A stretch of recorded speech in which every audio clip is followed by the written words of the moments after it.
네, 안녕하십니까. 오늘도 금요일을 맞이했지만 하나님께 은혜를 구하는 일상 기도회로 하루를 시작하기를 원합니다. 오늘 함께 나눌 말씀은 역대상 15장 1절에서 29절까지의 말씀입니다. 이 본문을 통해서 하나님께서 우리에게 말씀하시는 바를 생각해 보고자 합니다. 본문은 계속해서 다윗에 대한 기록으로 이어나갑니다. 앞선 13장에서 하나님의 궤를 처음으로 옮기는 일에 실패했음을 우리가 들었습니다. 이제 기록된 15장에서는 하나님의 궤 이송의 성공을 기록하고 있습니다. 이번 하나님의 궤를 옮기는 일에는 몇 가지 변화가 있는데 진행 준비와 과정에서 하나님의 거룩한 말씀에 대한 순종의 중요성이 보인다라는 거죠. 이 기록은 사무엘서도 동일하게 기록되어 있습니다. 이 다윗이 하나님의 궤를 옮기는 일이 사무엘서와 역대기에 모두 기록되어 있는데 약간의 차이점이 있습니다. 그 차이점은 궤 이송 준비와 하나님의 궤를 안치하는 데 있어서 예배를 기록하고 있다는 점이죠. 특별히 추가된 부분에는 하나님을 찬양하는 기록이 있는데 제사장과 레위인의 직무에 대해서 기록하는 부분이 그 차이에 있습니다. 이 기록이 왜 있는가에 대해서 생각해 볼 때 포로에서 귀환한 당시 독자들로 하여금 그들에게 맡겨진 소명이 무엇인지, 헌신이 무엇인지, 하나님과의 소통을 우선시하는 신앙을 강조하고자 이러한 기록들이 강조되었고 차이점으로서 드러난다라고 할 수 있습니다. 이제 본문의 내용을 세부적으로 살펴보고자 합니다. 오늘 본문은 먼저 1에서 10절에는 궤를 옮기는 일을 준비하는 기록이라고 할 수 있습니다. 하나님의 궤를 처음 옮기고자 한 시점에서 3개월이 지난 시점입니다. 이때는 하나님의 방법에 더 집중하고 있는 다윗을 볼 수 있습니다. 앞서 다윗은 첫 번째로 하나님의 궤를 옮길 때에 좋은 마음으로 시작했지만 일어난 사건으로 인해 여러 사람들의 구설수에 올랐지 않을까 짐작해 볼 수 있습니다. 그리고 아마 이 구설수에 오르고 그 우사가 죽은 일로 인하여서 스스로 자책하지 않았을까도 생각해 볼 수 있겠죠. 이때 오베데돔의 집에 머문 하나님의 궤에 대한 소식을 보고받았을 것이고 그때 오베데돔의 집에 축복이 있었다는 사실도 또한 듣게 되었을 겁니다.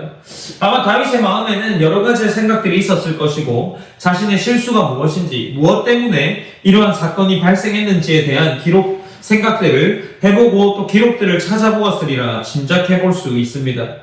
그래서 다윗은 이제 이 본문에서는 15장 본문에서는 하나님의 방법이 무엇인지 율법에 따라 궤를 옮길 준비를 시작하고 있는 모습이 보입니다. 궤를 옮기기 위해서 사람들을 모으는 다윗의 기록이 있는데 이제 여기서 앞선 첫 번째 하나님의 궤를 옮길 때와는 차이점이 있습니다. 첫 번째 하나님의 궤를 옮길 때는 다윗이 이 이스라엘의 지도자들을 모으고 사람들을 모읍니다. 그러나 오늘 본문인 15장에서는 15장 2절에서 볼 때 다윗이 이르되 레위 사람 외에는 하나님의 궤를 맬 수 없나니 이는 여호와께서 그들을 택하사 여호와의 궤를 메고 영원히 그를 섬기게 하셨음이라 라고 기록을 합니다. 그러니 그들이 이제 다윗이 온 이스라엘을 모으지만 초점이 맞추어진 대상이 누구입니까? 레위 자손이 되는 겁니다. 이스라엘의 지도자보다 다윗이 볼 때 하나님의 궤를 옮기기에 더 합당한 자들은 아론 자손과 레위 사람들이 중심에 있었기 때문이죠. 그들에게만 궤를 옮길 자격이 있음이 2절에서 기록되어 있습니다. 레위인들은 하나님이 택한 자였습니다. 하나님의 궤를 나르고 영원히 하나님을 섬기는 자들로 소명을 받은 자들이었죠. 그래서 두 번째 하나님의 궤를 옮기는 이 시점에 다윗은 그것을 기억하며 이 일을 진행합니다. 이제 4절부터 10절까지는 아론 자손과 레위 사람들의 지도자와 인원수의 목록이 기록되어 있습니다. 이는 총 862명으로 기록되어 있는데 아마도 이 기록들을 볼 때 다윗이 이제 정말로 하나님의 궤를 옮기는 일에 이 레위 지파의 사람들이 중요하다라는 것을 깨달았기 때문이죠. 이제 다윗이 이 명단이 기록된 후에 13절에서는 이렇게 기록하고 있는데 전에는 너희가 매지 아니하였으므로 우리 하나님 여호와께서 우리를 찢으셨으니 이는 우리가 규례대로 그에게 구하지 아니하였음이라 하니라고 기록을 이어나갑니다. 그러니까 이제 다윗이 볼 때 이전에 자신의 실수를 완전히 깨달은 모습을 보여주고 있는 거죠. 그러면서 다윗이 계속해서 그 말을 이어나가는데 레위 자손들에게 권하고 있습니다. 그들에게 명령을 하며 주의를 주고 있습니다.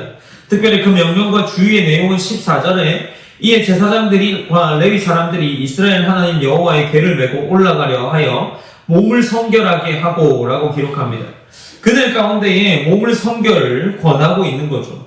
육체적인 이 상태에서 영적 부정함을 완전히 제거하여서 하나님 앞에 나아가기 위함입니다. 그래서 다윗은 그들로 하여금 하나님의 이 궤를 옮기기 위해서 너희의 율법과 법도를 정확히 지키라 라고 이야기를 하고 있는 겁니다.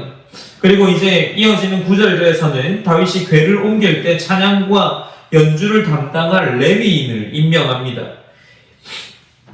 그리고 이제 이송이 끝난 후에는 하나님의 궤 앞에서 직무를 행할 자들과 성전 예배를 드릴 자들, 찬양대와 문지기들을 세웁니다. 그렇게 하나님의 궤를 두 번째로 옮기는 이 일은 하나님께 순종한 상태의 마음으로 순조롭게 진행이 되고 있습니다. 특별히 25절부터는 이 언약궤의 이동이 어떤 의미를 가지는지에 대해서 기록하고 있는데 25절은 이렇게 기록해 내려갑니다. 이에 다윗과 이스라엘 장로들과 천부장들이 가서 여호와의 언약궤를 즐거이 메고 오베데돔의 집에서 올라왔는데 라고 기록합니다. 이제 이 언약궤의 이송이 거의 마무리되어 갑니다. 그리고 그들의 이 언약궤를 옮기는 태도가 보이는데 이 태도는 무엇이라 기록되어 있습니까? 언약궤를 즐거이 메고 라고 기록이 되어 있습니다. 그리고 그들이 이 언약궤를 다 옮기고 나서 제사를 드리는 장면들이 기록되어 있습니다. 그리고 이 27절에서는 다윗의 마음의 모습들을 볼 수 있는데 27절은 이렇게 기록합니다. 다윗과 및 궤를 맨 레위 사람과 노래하는 자와 그의 우두머리 그나냐와 모든 노래하는 자도 다 세마포 겉옷을 입었으며 다윗은 또 배 에봇을 입었고 28절입니다. 이스라엘 무리는 크게 부르며 뿔나팔과 나팔을 불며 재금을 치며 비파와 수금을 힘있게 타며 여호와의 언약궤를 메어 올렸더라. 이제 29절에서는 여호와의 언약궤가 다윗성으로 들어올 때에 사울의 딸 미갈이 창으로 내다보다가 다윗 왕이 춤추며 뛰노는 것을 보고 그 마음에 업신여겼더라 라고 기록을 하고 있습니다. 다윗은 이제 다윗과 이 레위 지파 그리고 이 일에 참여한 모든 자들은 이 하나님의 궤가 옮겨지는 일을 즐거이 행했다라는 겁니다. 사랑하는 성도 여러분, 그리고 이 다른 태도를 보인 사람 한 명이 등장하는데 미갈이죠. 사울의 딸 다윗의 첫 번째 아내였던 미갈은 이 다윗의 모습을 보고 업신여겼다라고 기록을 합니다. 어떻습니까? 특별히 오늘 본문에서 인상적인 것은 여러분도 잘 알고 있겠지만 다윗의 태도가 바뀐 것과 더불어서 이 다윗의 마음에 있습니다. 다윗은 하나님의 궤를 옮기는 이 일이 기쁜 일이었다라는 거죠. 그리고 다윗과 함께했던 모든 자들도 25절에서 이스라엘 장로들과 천부장들이 가서 여호와의 언약궤를 즐거이 메고 오라고 기록하면서 이 언약궤가 오는 것, 예루살렘 가운데 이스라엘 백성 가운데 오는 것이 그들에게 감격이었고 찬양이었습니다. 궤를 옮기는 일은 단순한 의무가 아니라 그들에게는 기쁨의 일이었고 예배의 일이었던 겁니다. 그들은 사람의 시선보다 하나님의 기쁨, 하나님의 마음과 하나님의 시선에 반응하여 기뻐하고 있는 거죠. 누군가는 그 일을 보고 업신여겼지만 말이죠. 우리는 이러한 태도를 보면서 다시 한번 질문을 던져보아야 하지 않을까요? 우린 정말 하나님을 즐거워하고 있는가? 혹시 하나님의 일을 하긴 하지만 마음은 메말라 있지는 않을까요? 신앙생활이 기쁨이 아닌 해야만 하는 일이 되어버리진 않았을까요? 다윗처럼 하나님을 중심에 두고 그분의 임재를 기뻐하며 찬양하고 있습니까? 아니면 미갈처럼 눈을 뜨고 그 모든 상황을 보고 있지만 마음은 굳어져 있지 않습니까? 하나님은 우리가 의무감에서가 아니라 기쁨으로 하나님을 따르길 원하십니다. 우리가 오늘 하루를 시작하고 한 주를 마무리하는 가운데 있습니다. 우리가 오늘 이러한 질문들을 우리에게 던져보았으면 좋겠습니다. 나는 오늘도 하나님을 즐거워하고 있는가? 라는 질문 말이죠. 우리가 오늘 이 시간 함께 이 말씀을 기억하면서 기도했으면 좋겠습니다. 첫 번째로는 하나님께서 우리 가운데에 이 의무적인 신앙이 아닌 감격이 있는 신앙으로 우리가 일상을 살아낼 때뿐만 아니라 교회에서 하는 이 모든 일과 섬김들이 우리에게 하나님의 예배의 일이 되어서 기쁨이 될 수 있도록 하나님께 기도했으면 좋겠습니다.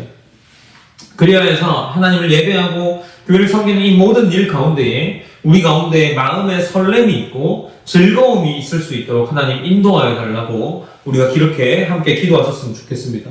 제가 기도함으로 오늘 일상 기도회를 마무리하도록 하겠습니다. 사랑하는 하나님 감사합니다. 하나님, 우리가 특별히 잘 아는 말씀인 이 다윗이 하나님의 궤를 두 번째로 옮기는 일에 대해서 함께 나누었습니다. 다윗은 이 일에 있어서 다시 한번 준비할 때에 하나님의 말씀을 기억함으로 올바르게 순종함으로 준비했습니다. 우리의 삶 가운데에도 하나님의 일들을 준비해 나갈 때에 말씀이 중심이 되어서 준비되게 하시고, 우리가 함께 마지막으로 나누었던 말씀들처럼 다윗이 그 일이 기쁨이 되었던 것처럼 우리도 하나님을 섬기는 그 일이 기쁨이 될 수 있도록 하나님 인도하여 주시옵소서.